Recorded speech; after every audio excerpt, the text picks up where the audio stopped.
Someone Left the Door Unlocked by Catherine Christensen Stengham. The morning visitor. Most everyone in the little town of Beyond was still sleeping that early summer morning, so the sun was not yet up. Snuggled in and ever so softly snoring, Finbar McDermott was enjoying a sweet dream. Whoosh went the sail of his sailboat, and plop! A huge fish leapt upon to the deck. Finn giggled and woke himself up. No sailboat at all, only his window curtain now hanging askew. Finn sat up just in time to see a shadowy figure rush past the foot of his bed. As quick as he could, he pulled the sheet over his head and thought, "I hope I'm still dreaming." Just then he felt a slight tug on the bedsheet. Deciding not to be afraid, he pulled the sheet down from over his eyes. "Eat, eat, eat, eat, eat," said the little stranger who hopped onto Finn's bed. Finn grabbed for the flashlight that he used for reading after lights out was announced by his mother and clicked it on. There, looking back at him, was a little monkey with pretty brown eyes that winked and blinked into the bright light of the flashlight. "Ee," the little fellow repeated.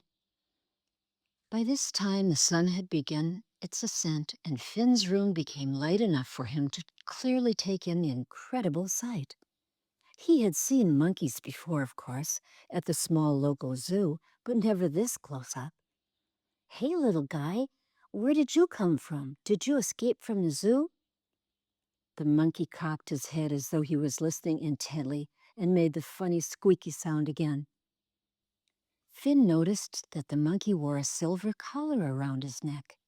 He gently put his hand close to the monkey's face and then gave its head a few strokes. To his surprise, the little monkey cuddled up into Finn's lap and made a softer, almost purring sound. Now, with the monkey very near him, Finn could see the collar more clearly. He noticed that some of the words were inscribed on the silver metal. He carefully unclasped the catch and took it off of the monkey's neck. "Lab Department Number 3, 125? That's a silly name for such a cute little guy," said Finn. "We need to find you a brand new name, don't we?" "Well, at, at least till we find out where you belong. Let's see, how about Jiffy? Yeah, that suits you pretty well." The monkey made a face that looked remarkably like a grin and began jumping about on the bed. "Hold on now, Jiffy. We're going to have to keep you a secret for a while, just until we find out where you belong, okay? So if you'll stay here in my room and be really quiet, I'll go downstairs to the kitchen and round you up some victuals." Finn liked that word. He had heard it when he and his mom were watching one of those old American westerns on TV. That made him think of his mother. He never, ever told her a fib, unless it was a birthday surprise or something like that. But he wasn't quite sure how he should tell her about his new friend. Not that he thought that maybe there was one tiny chance that he could keep Jiffy. No, that probably wouldn't be right, because certainly the other monkeys at the zoo would miss him and he would miss his friends too. But for now, Finn just wanted to enjoy his new little pal for a little while. Downstairs Finn went on tiptoe. As he reached the last step, his mom's voice rang out. "Morning, honey. Ma, you're up early this morning. Pour yourself some orange juice and I'll fix you some eggs just the way you like 'em." It was obvious that his mother had super hearing, or maybe it was that one darn squeaky step that always meant to get fixed but never did. "Good morning, Mother," said Finn in the most natural voice he could muster, considering his nervousness about the secret in his room. Juniper McDermott shot him a wide-eyed look and giggled. "Kind of formal for a Friday morning, but I like the sound of it." Juniper had beautiful red hair, some of which was in a ponytail this morning. She always looked jolly. Her dimples just seemed to show up even when she was talking. And when she laughed, as she often did, her face lit up and was the prettiest face in the world. She could really cook eggs, too. She could fry them without the slightest chance of breaking the yolk. Sunny side up, over easy, and crispy on the outside and gooey in the middle, which was Finn's very favorite. He watched as she gave the 2 eggs a flip. They hovered in the air for just a moment before they made a lovely crispy splat back into the pan. "Here you go, sport, just the way you like 'em." By that time, the toast had popped up, and Finn began to wonder if maybe his mom didn't want to hear about a monkey this early in the morning. Maybe she was even a little afraid of monkeys. "I'd never want to upset her," thought Finn. He smiled as he watched her in her faded yellow bathrobe with the blue puffy flowers around the cuffs and hemline. He had spent many an evening cuddled up by her side, she in that robe, he in his footed jammies. That was when he was just a little kid, of course. Now that he was 10, he didn't need to sit cuddled up so close to her anymore. Funny that old bathrobe can bring back such nice memories, he thought. "Mom, what does lab department number 3, 125 mean exactly?" he said between chews of buttery toast. Juniper sat across from her son and looked into the pale blue eyes of the face she adored. Freckles, like her own, were dotted across his nose and over his cheek. Such humor in that face, she thought, and such sparkle in those eyes.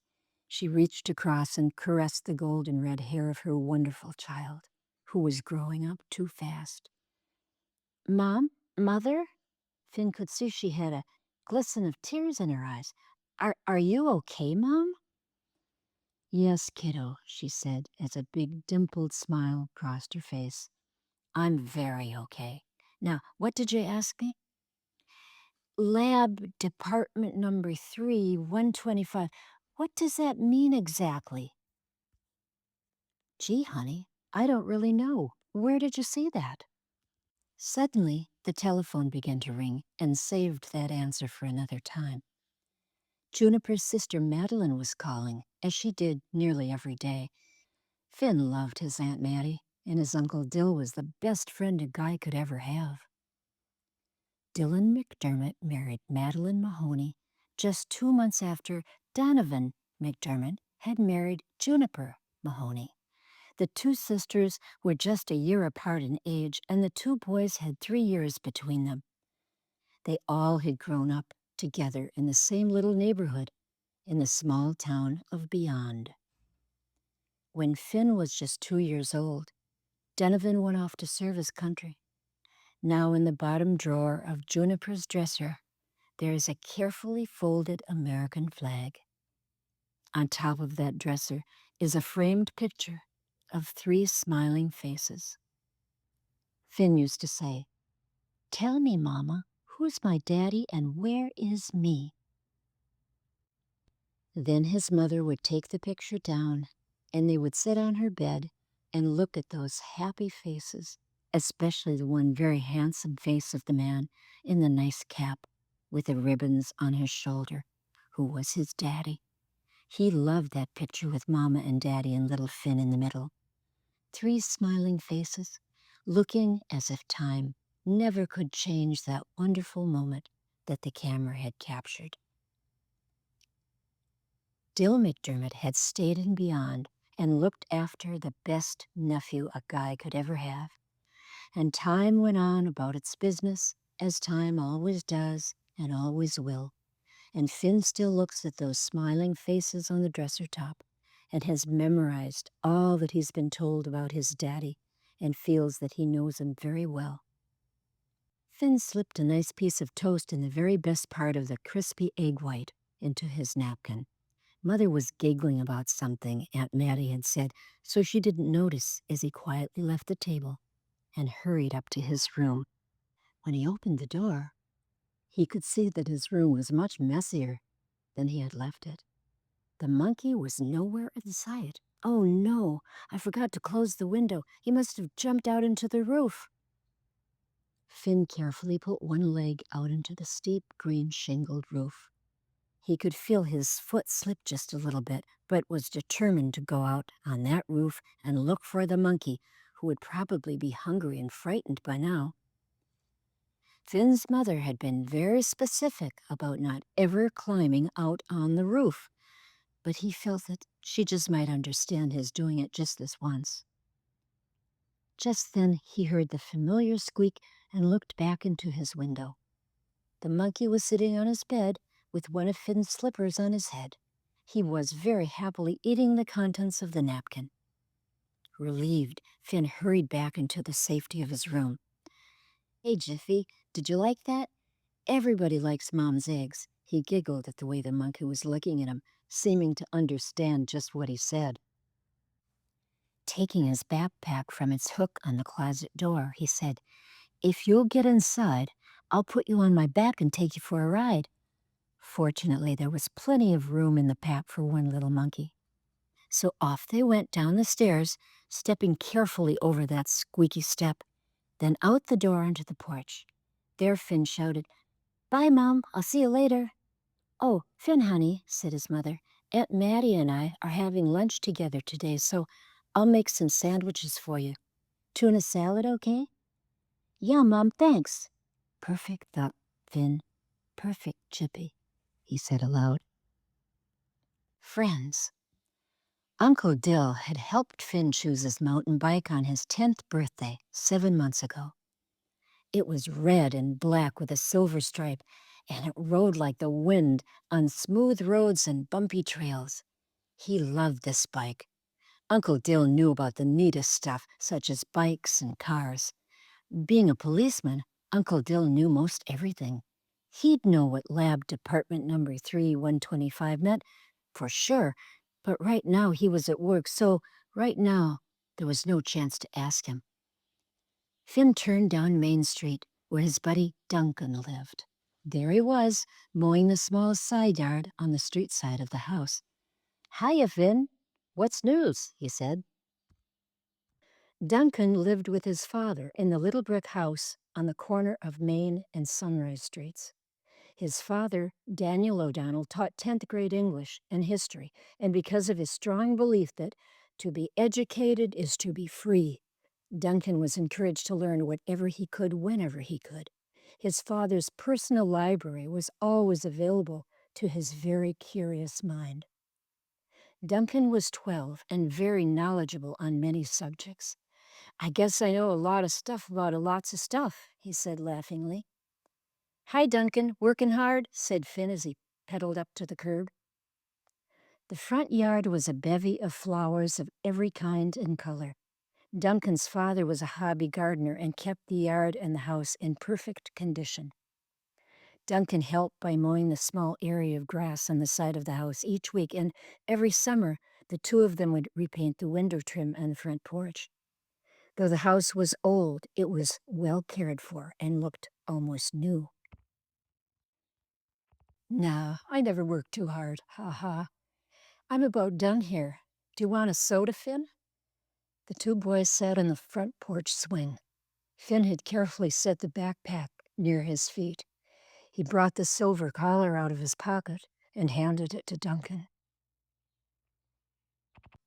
"What do you suppose this means?" he said, pointing to the words Lab Department 3125. "Wow, where'd you get this?" said Duncan, inspecting the collar. "I'll tell you in a minute. Do you know what it means or where it's from?" "Of course I do," replied Duncan. "It's from that old laboratory on Green Street. Department number 3. That's where they do experiments. You know, where all those mad scientists work." "What do they do experiments on?" asked Finn cautiously. "Animals, of course. White rats, rabbits, monkeys too, I think." "Monkeys!" Finn shouted. "No!" Just then little Jiffy, frightened by the loud shout, popped his head out of the backpack and made a squeaking sound. "Oh my gosh, Finn!" exclaimed Duncan. "How did you—" Then, more calmly, "Okay, tell me all about it." So Finn relayed his early morning adventure. At last he said, I can't believe anyone would do experiments on innocent animals. What for, anyway? Well, said Duncan, for one thing, they want to see if shampoos and soaps and things like that are gentle enough for humans to use. Haven't you ever noticed the labels on those bottles and packages? Warning, do not swallow or keep out of eyes. Come to think of it, he had. While he was at a market with his mother, she had picked up a pretty bottle of strawberry-scented shampoo, then read the labels and set it back on the shelf. Then took another shampoo. No pretty label, no strawberry scent. No animal testing either, she said as she put it in her basket. Finn hadn't thought a thing about it at the time. Jiffy was curiously eyeing Finn's soda and peeking at Duncan. Do you think he'd like some water? Duncan asked. I don't think he should have soda. The boys poured some water into a small plastic cup. Jiffy took the cup, sniffed at it, and then drank it down without spilling a drop. What are you going to do with him, Finn? Duncan said, looking concerned. That was the big question. Well, I'm not giving him back so they can hurt him some more, that's for sure. Duncan told Finn what he'd heard about the lab. Small cages, no affection given to the animals, and stuff that Finn didn't want to hear or think about ever. It was sad and it made him angry. The more they talked, the angrier they both got about the matter. Hey, Finn. Hey, Duncan. Daisy had arrived on her blue bike. She parked it and was up on the porch in a flash. What are you guys up to? What's that? Jiffy had nestled into Finn's side and was peeking out from under his arm. Daisy was a good kid. Her hair black and straight like her father, Uncle Dill's, was always falling over her green eyes. She and Finn had been good pals since he was 4 and she was 3. Now, at 9, Daisy seemed far more grown up than Finn or any of his friends, except Duncan, whom she secretly admired. She liked Finn's friends, and they all liked her. She could climb higher and run faster than anyone, and she never cried. So the story was told once again with added comments by Duncan.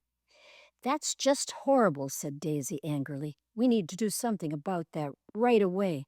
How many more little fellas are there like you, Jiffy? We'll just see about that. She tickled the monkey under his chin, and he made a soft purring sound. The plan. The three devised a plan, and at 5 p.m. that very day, the comrades, assuming no scientists would still be at the lab, went riding down alleyways, Jiffy safely in Finn's backpack, until coming to the alley and back entrance of the laboratory. As they turned the corner, they saw a very large man sitting on an overturned bucket eating a sandwich. Hi, mister, said Daisy in a friendly tone. Joe Williams had seen the three approaching and was just about to tell them to clear out and the kids weren't allowed back here. But the girls seemed so confident and smiley and the boys looked like okay kids, and he was curious as to what they were up to. Having 2 kids of his own, he knew it must be something. Hi, kids, he said. Did you make a wrong turn? This area is private, you know. Ignoring this, Daisy said, Do you work here at this laboratory? Yep, night janitor, that's me. Why are you having dinner in the alley? Davy asked curiously. What a kid, he thought. What moxie. The boys hung back and watched as Daisy walked right up to the man sitting on the bucket. I hope he doesn't stand up real fast, thought Daisy. I think he must be about 7 feet tall. That was, in fact, close. Big Joe Williams, former high school basketball star and generally nice guy, was a cool 6 feet 5, even when he slumped.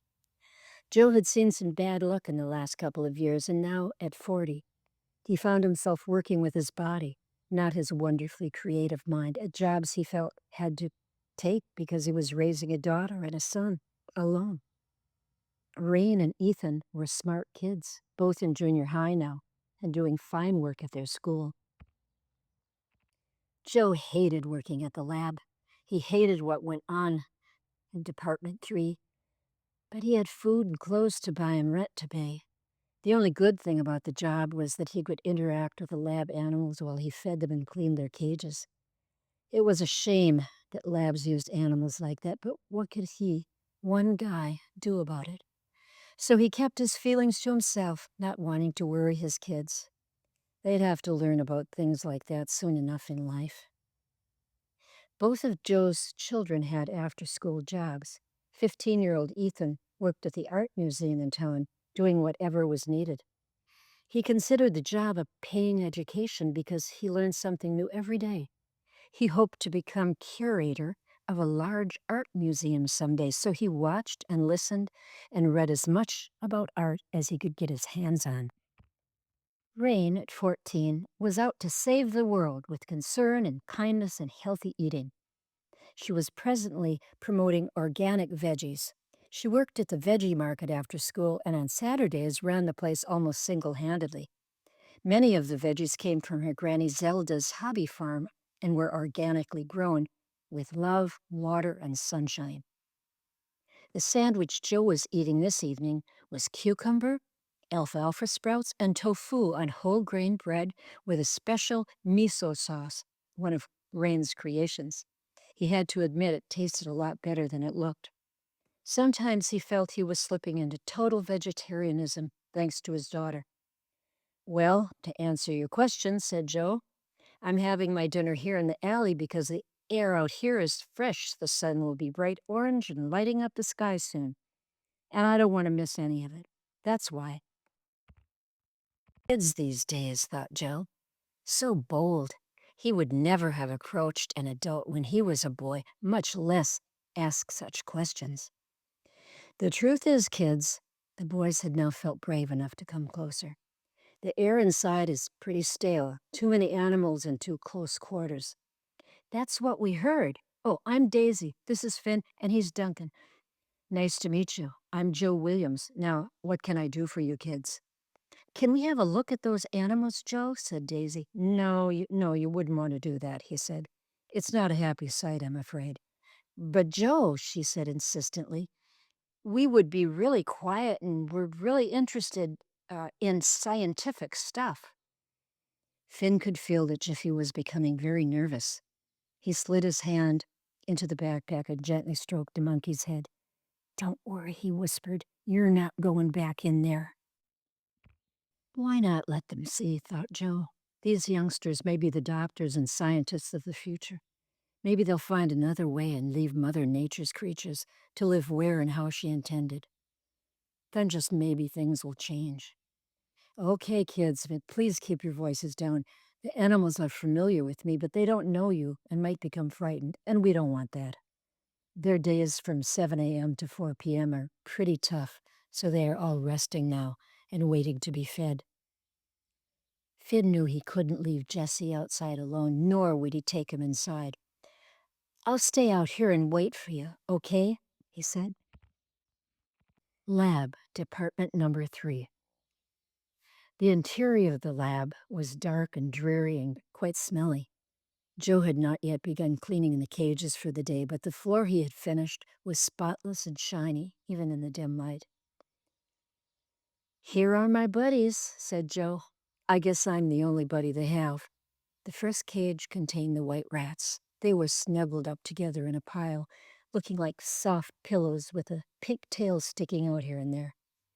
Oh, how sweet, said Daisy, who was afraid of neither frog nor lizard, spider nor rat. To her they looked lovely with their little pink noses and ears and sleeper pink eyes.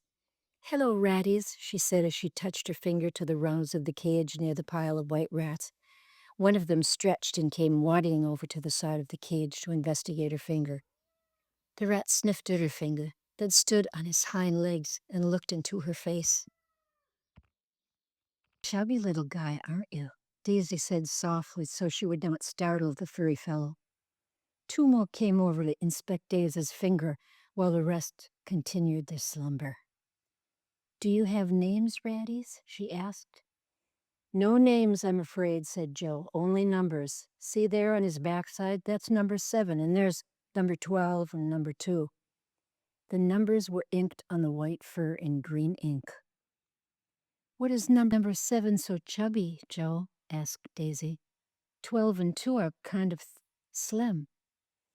Well, Daisy, Joe didn't want to disillusion a young child who seemed so innocent of the cruelties of lab work, but he tried as delicately as possible to explain about the testing that scientists felt needed to be done. As they walked on, they came to the rabbit cages where beautiful bunnies slept, dreaming of gardens of lettuce and carrots and yellow hyacinth. Daisy felt tears forming in her eyes as Joe spoke. Duncan had yet to ask any questions, but listened carefully and learned, as was his way. Finally, they came to the monkey cages. Joe stopped suddenly and exclaimed, "Oh no! One of the cages is open." There were 4 small cages, and one was empty. 125 is missing. I knew that little guy was awfully interested in that latch. He must have worked on it until it gave. "Did I forget to check it last night?" said Joe, shaking his head slowly. Little did he know that on the morning in question, the one scientist did not notice the open cage because he was working out a rather secretive project of his own, while the other scientist had awakened with a sore throat and had not come into the lab at all. Daisy and Duncan stood silently watching Joe. How could they tell him what they knew? It was his job to care for these poor creatures, and one could clearly see he hated seeing them confined like this. Joe began looking under benches and tables and on shelves, but to no avail. The monkey was nowhere to be found. "Well, I may lose my job," thought Joe aloud. "But I'm glad for you, 125. I think you must be much better off anywhere." Duncan spoke up. "Joe, what if 125 did escape, and what if someone found him and would take good care of him? Wouldn't that be a good thing?" "Yes, Duncan, I think that would be a very good thing." He looked at the 2 kids, and being a wise fellow himself, he could see that they knew something about the little escapee. "Of course," said Joe, "it would be very difficult to take good care of a monkey in one's home. They can be wild and mischievous, and of course, feeding a monkey is not the same as feeding a human. They must have special nutrients or they become unhealthy." By now, the other monkeys had awakened and were nervously pacing in their cages.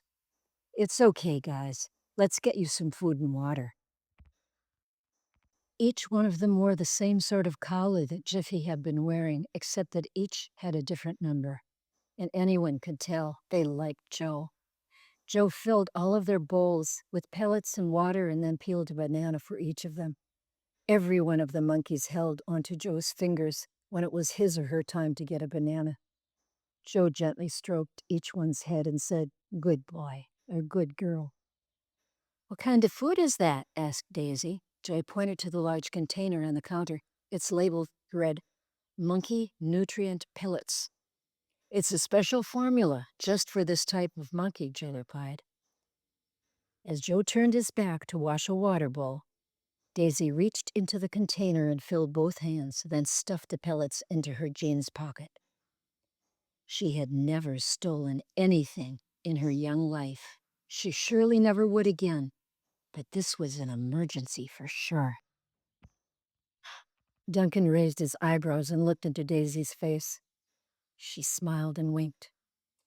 What a kid, thought Duncan, who in his own way admired her. "We'll be leaving now, Joe," said Daisy. "Thanks a lot for showing us the animals. I hope you won't get into trouble because of that empty cage." Joe looked over his shoulder at the kids as they left. "Bye, kids. Nice meeting you." "Whew," said Duncan as they got back into the alley. Finn was waiting anxiously. "Gee," he said, "that took a long time. What happened in there?" Daisy recounted the events as best she could, keeping in mind that her cousin had a soft heart and really shouldn't be told all the details and specifics of lab work. "That Joe Williams was a nice man, right, Duncan? He takes good care of those animals." Duncan nodded. Daisy went on, "Those animals need to be in a zoo or a nice farm where they could enjoy their lives. I think we should talk to my dad about this." "But Daisy," said Duncan gently, "what can your dad do? Police have no authority over laboratories unless they are doing something illegal." Then, less quietly, even though what they do to those animals should be illegal. "I think we can do something," said Finn with more resolve than ever. By this time, it was nearing 6:30 p.m.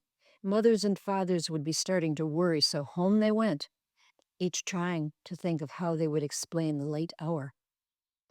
Explanation required. Finn ran up the porch steps, into the front door, and up the stairs to his room, where he let Jiffy out of the backpack and emptied his pockets of the pellets that Daisy had given him. He gave Jiffy several and put the rest on the top shelf of his closet. "Finbar McDermott," his mother shouted up the stairs. "I've been so worried about you. Has Daisy been with you? Aunt Mattie and Uncle Dill are fit to be tied with worrying about her."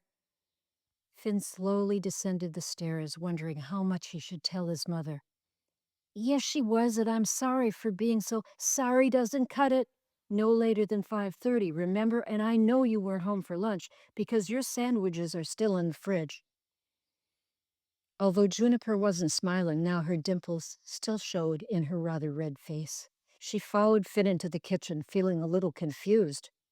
Here was her great kid, who always told her everything, but now seemed evasive. He sat down at the kitchen table. She sat across from him. "Explanation, please," she demanded. "Mother, early this morning," Finn began hesitantly, and then the story came tumbling out. "Finally," Juniper said, "I thought they had closed down that old place years ago. I had no idea there were animals in there. That's horrific. Finn, bring down the little fella and let's have a look at him." Finn's face was beaming as he walked into the kitchen with Jiffy. The little monkey sat atop Finn's shoulder, his long arms wrapped around the boy's head. What a sight for a mother to contemplate. She knew how dedicated her son could be to a cause or to those he loved, and she could clearly see that he really loved this small monkey. She also knew that keeping the monkey in their home would be both impractical and unfair to the animal. She knew also that she herself would fight with every bit of her Irish spunk to keep the monkey from going back to the laboratory. She began to think of solutions. She was well connected in the community. She would make some phone calls. That night, after an hour-long discussion with her sister about their incredible children and the situation at hand, she settled onto the couch. Finn and Jiffy reached into a large bowl of popped corn she brought for them to share. Tonight there was a program on TV all about the care and training of puppies. "Look at that one, Mom. The yellow pup—" "Yes, honey, that's a golden retriever." Finn finished her sentence. They often did that with each other. "He is a beauty, all right," she said. The monkey watched the TV attentively while filling his mouth with the warm popcorn. "A dog can be an asset to a family," the announcer was saying, "and choosing the right puppy is very important." Finn looked longingly at the lovely, chubby puppies romping with one another. "A big responsibility," said Juniper. Finn nodded silently. The monkey cuddled alongside Finn, looking quite sleepy. He'd had a very busy day. They'd both had a very busy day. "You better take Jiffy up to your room, Sport, and leave the bathroom door open for him," Juniper giggled. "I'll clean up any mess he makes, Mom." "I know," she smiled as she kissed the top of his silky head. "Now, good night, you two." "Good night, Mom, and thanks for being just great." Breakfast. Saturday morning at 7 o'clock, Jiffy was up and jumping about on Finn's bed, and on Finn, too. "Oof. Okay, I'm up." Finn had to laugh. There was his slipper on Jiffy's head again, and all of the socks from his dresser drawer were strewn around the room. Finn went into the bathroom to brush his teeth. There on the tile floor was a little monkey mess, which he quickly cleaned up. Jiffy jumped onto the edge of the sink and sat watching Finn brush his teeth. Suddenly he grabbed the toothpaste, tasted it, sneezed, and threw it into the bathtub. "Whoa now, Mr. Jiffy, I know you must be hungry. Be patient, and I'll get you some pellets for you," said Finn. But monkeys are rarely, if ever, patient, so before Finn could get the pellets, Jiffy was out the door. He shot down the stairs, barely touching the steps, ran straight into the kitchen, jumped up into the table, and grabbed into a plate of waffles, snatching one in each paw. Juniper was at the stove, and just as she did her egg flip, she was startled by Jiffy and turned to look. and the eggs flew higher than usual, coming down not in the pan, but onto the floor. The yolks were broken. "Oops," she said. Then she giggled. "Hey, Jiffy, doing a bit of monkey business this morning, are we?" The eggs were quickly scooped up by Juniper with the help from Jiffy, who then leapt to the counter and up onto the top of the refrigerator. By this time, Finn had reached the kitchen and saw what had happened. He and his mother looked at each other and broke out laughing. Between giggles, Juniper said, "Well, it seems he likes the highest spot in the house." Jiffy poked at the bright yellow yolk of the eggs and licked his paw. "And that's a first," said Juniper. "I broke the yolks, but I can honestly say a monkey made me do it." They both laughed again. "Let's start over," she continued. "Eggs? No, thanks. I think I'll have cold cereal this morning," Finn replied. The waffle plate looked unappetizing, and there were 2 waffles lying on the floor. After breakfast, Finn and Juniper cleaned the kitchen while Jiffy watched closely from his high perch. "Will you go to the market for me, Finn? I need some fruit and veggies. I'll stay here with Jiffy and keep him company." "Sure, Mom." And at the top of the list, Juniper had written bananas. Veggies and friends. The market was a colorful and fresh-smelling place to shop. The girl who worked there after school and on Saturday was very friendly and always offered customers a cup of whatever fruits or veggies she had juiced that day. "Want to try a carrot, orange, and celery juice today?" she asked cheerfully. Finn didn't really, but she seemed so nice, so he took the plastic cup she offered and a small sip. "Hey, that's good," he exclaimed, surprised. Yes, most people think so when they've tried it. "Hi, I'm Rain." "Hi, I'm Finbar. Well, Finn is what my friends call me," he said rather shyly, noticing how pretty she was. Her warm brown skin and deep brown eyes were a beautiful sight indeed. Rain looked closely at the boy with the golden red hair and blue eyes. "Finn, do you happen to have friends named Daisy and Duncan?" "Yes," said Finn, again looking quite surprised. "Do you know them?"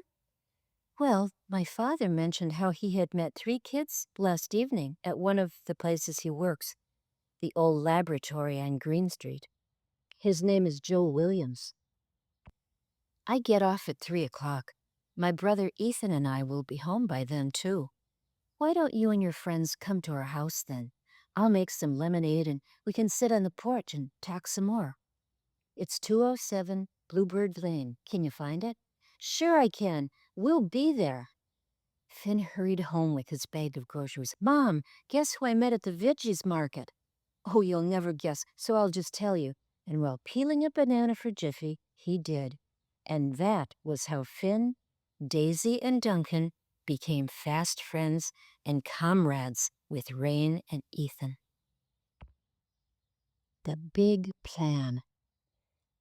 At 3:15 that same Saturday afternoon, the yellow house with a white porch on Bluebird Lane was filled with 5 excited kids and 1 reluctant adult, soon to be accomplice.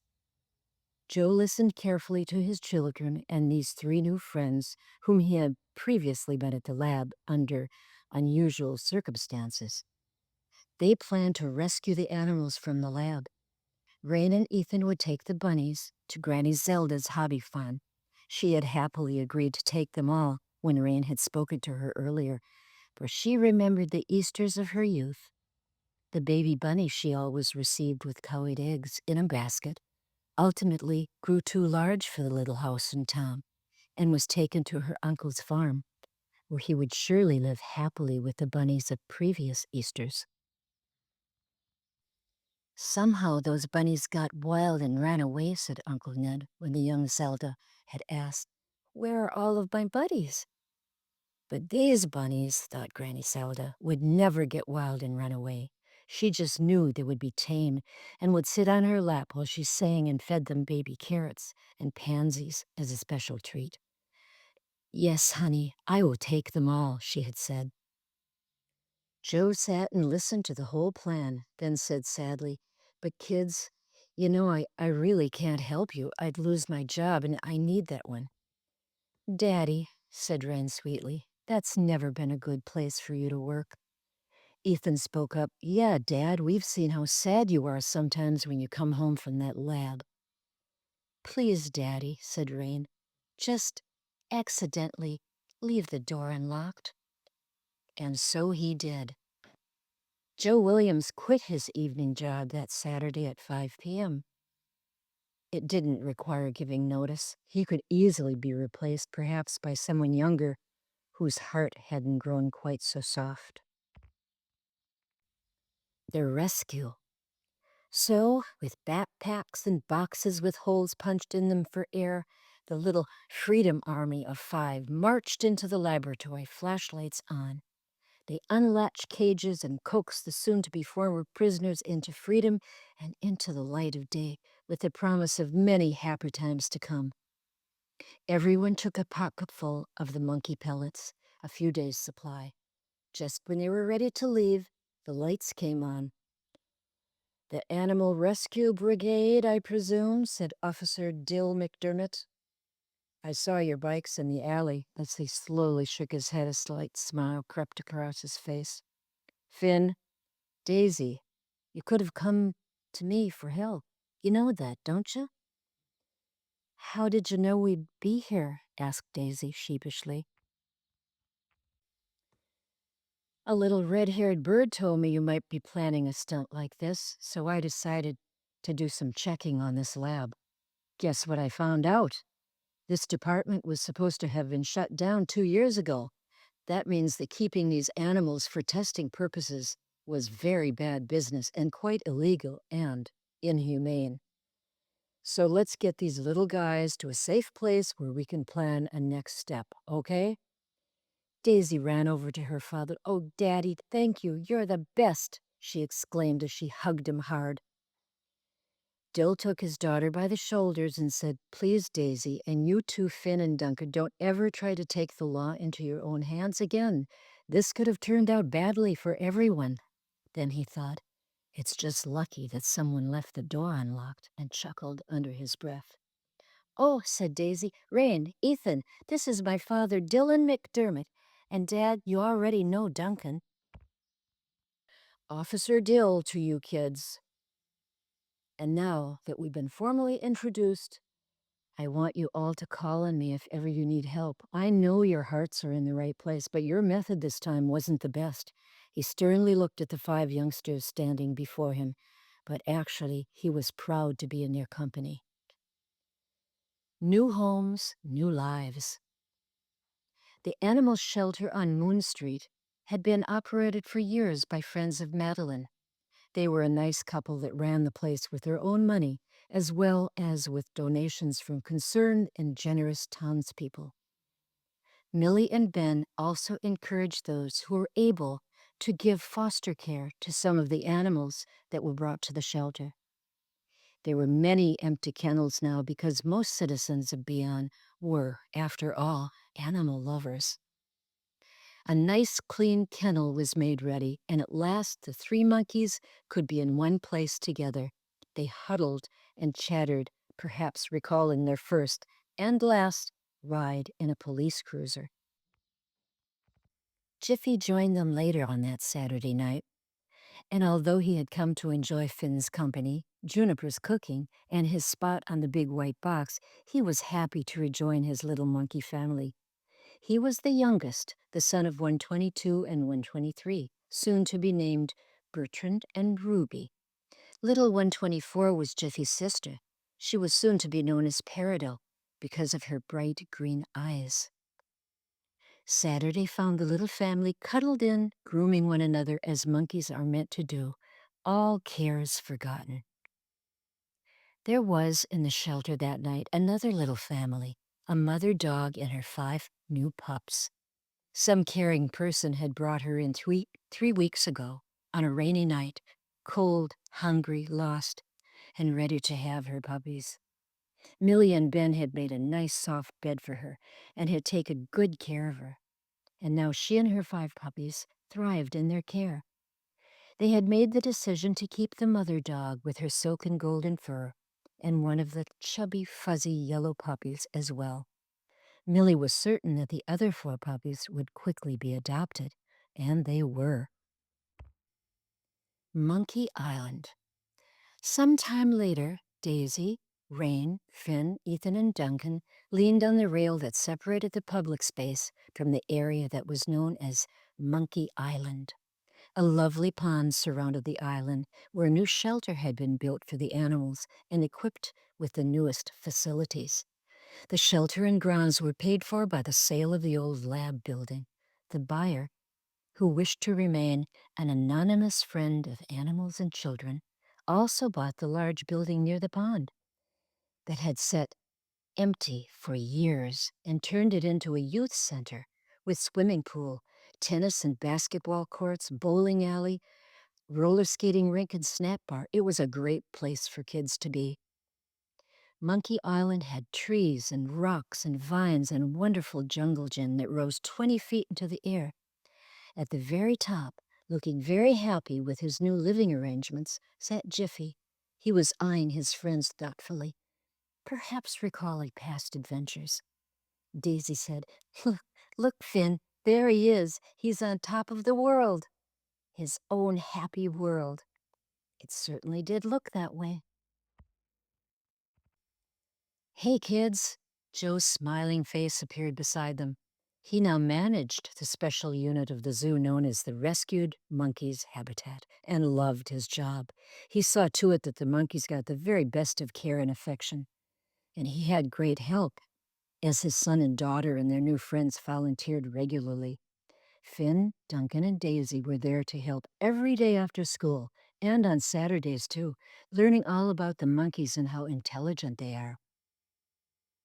Ratties. The white rats seemed pleased by their new home as well. Ethan had designed for them a structure with tubes and ladders, slides, and cozy cubbyholes. His inspiration was an art object that he had seen in the museum. It had many circular openings and was painted in many lovely colors and was quite beautiful. Duncan and Ethan had built it together, since Duncan seemed to know lots of stuff about carpentry, and now much more about art too, thanks to Ethan. Bunnies. The bunnies, well, they sleep snuggled in bunny holes in a garden where lettuce and cabbages and carrots and yellow hyacinth grows just for them on Granny Zelda's fenced-in farm, free from the scent of strawberry shampoo and other bad memories. Way beyond, the veggies market could barely keep enough vegetables in stock. Granny Zelda's hobby farm expanded into the organically grown veggies farm, and the kids who had green thumbs or just loved getting dirty would volunteer at the farm whenever they were needed. Everyone loved Granny Zelda and her bunnies and her gardens. Granny Zelda donated some of the money to good causes all over the county, where now animal shelters were nearly empty for all the adopted parents of cats and dogs. Everyone seemed to see things very clearly in beyond and beyond. The 2 scientists who should have closed the animal testing department were let go abruptly. One of them moved further south to research the soothing effects of toadstool mushrooms on bunions, of which he had 2. The other is said to have given up science entirely and taken up the saxophone to travel around playing the blues in small, dimly lit clubs. They were both retired without pay by their bosses who had not been aware of their inhumane and illegal behavior. Each of them received a letter that read, "We as human and responsible people cannot condone nor allow the inhumane treatment of animals."